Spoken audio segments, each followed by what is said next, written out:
beef curtains. You better believe it. Got some of these little gruyers, chilli and lime, crunch, nibbles, and jammy Father Dougal is back in town. You better believe he is. There we go, guys. I think I've showed you everything. Inside's pretty much the same as usual. Foil mat, the old mat goss, Burgos sleeping pad, stinking old season sleeping bag. Baghdad's there with my power bank and everything in, yeah. Trespass pillar. There we go, guys. I think I've showed you everything. It's time for a snack and rooney. I'm now going to munch on some beef curtains. Oh, and I'll bring you back in a few little minutes. Tricycles.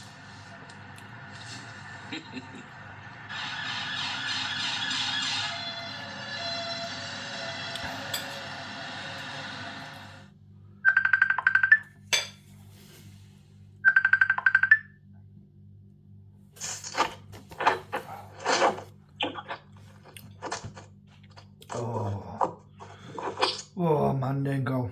Oh, beautiful. Dynamite hot stag chili with rice. It's too hot here. It's copper. It's nice. It was quite warm at some point, but it's been a bit grey, a bit rainy. But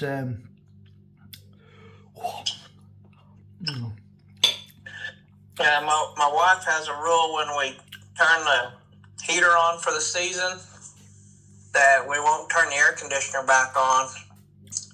And then when we turn the air conditioner back on for the summer season, then we don't turn on the heater again. So when it's unseasonably warm like it is right now, we just suffer. well, we don't have the heating on much here, just to keep costs down. But when you go to like my parents' house, obviously it's just mother now. Before you walk in, you'll be like, fuck, our parents, we'll be sweating.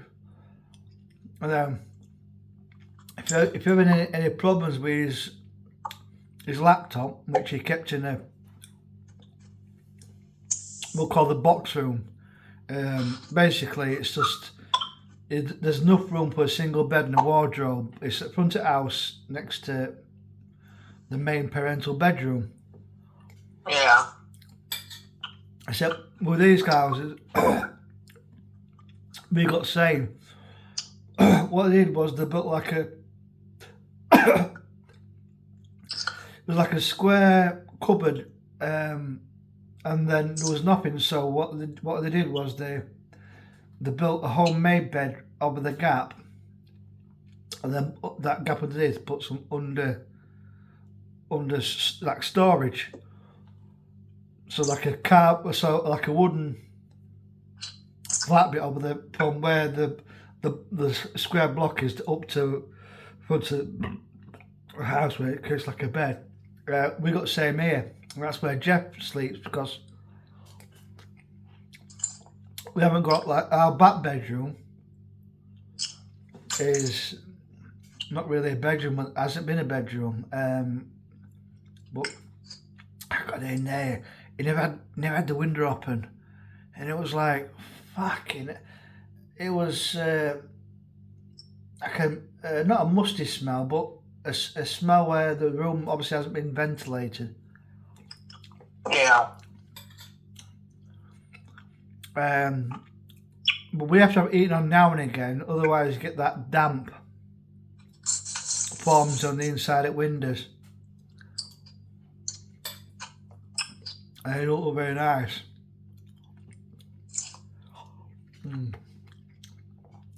But this now, dynamite hot stag chili, it I'm kind of used to it now, where the only drawback is it gives me day after, it makes your fart stink, I mean, Yeah. fucking hell. Our lass can smell it downstairs. Our mother come round for tea yesterday. Well, in your case today, but yesterday was. And I said, come round. She says, come round tomorrow. I said, I got them sausages out that you gave us from when you used to go to butchers.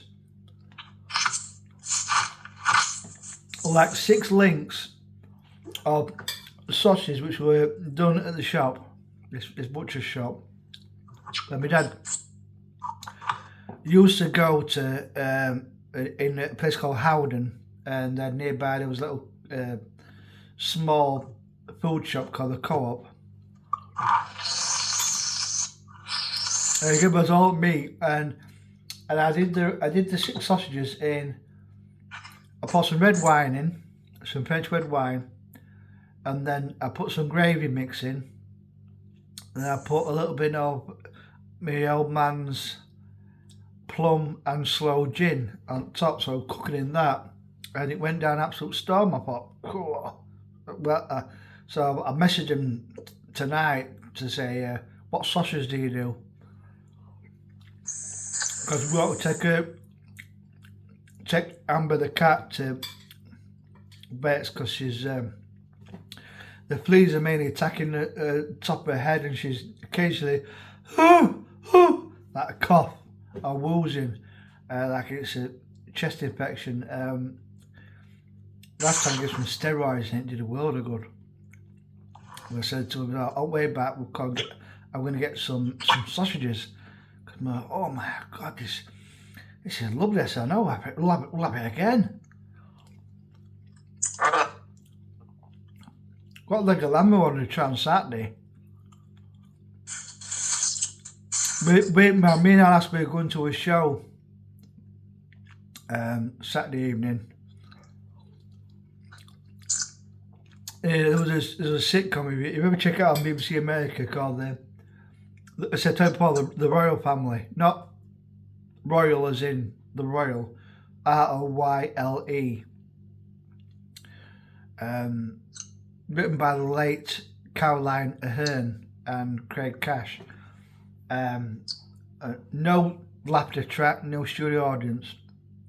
And it's made so a family sat around the settee watching telly, or in the kitchen. And it's brilliant. It's so funny. This northern working class family watching TV or picking on the son to make him a bacon sandwich. It's absolutely hilarious. A few days ago, I started watching the Fourth Doctor. Watching the reruns of it on Peacock TV. There was that'd be Tom Baker. Yeah, Tom Baker. I hadn't seen those since I was probably about a teenager or a preteen. Brilliant, aren't they? Yeah, it started out a little. The acting was a little slow and shaky on the first couple of episodes, but it kind of picked up as it went along. And boy, you can sure tell the difference in the special effects from the 1970s and 80s to today. We don't care though, do you? I mean, I had there was another one that I liked. I think I can watch BBC Doctor Who on BBC. They've got Doctor Who collection. I went especially like Unit, the army branch. Yeah. And of course, him who played the master, Delago or something, who was tragically killed in a traffic accident. He was filming a rally car race or something, and they went off a cliff edge. But Blake 7 was very popular. I remember one of the main actors in Blake 7 I can't remember her name now, but she was a very beautiful woman, and she was in the Hammer films. She was in Plague of the Zombies, I know for definitely, and The Reptile.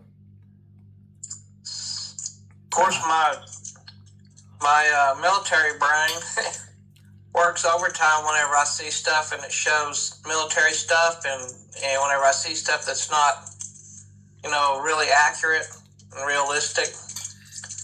And the first few episodes, Tom Baker was involved with UNIT, and they showed the British Army there, and all the soldiers were carrying little Sten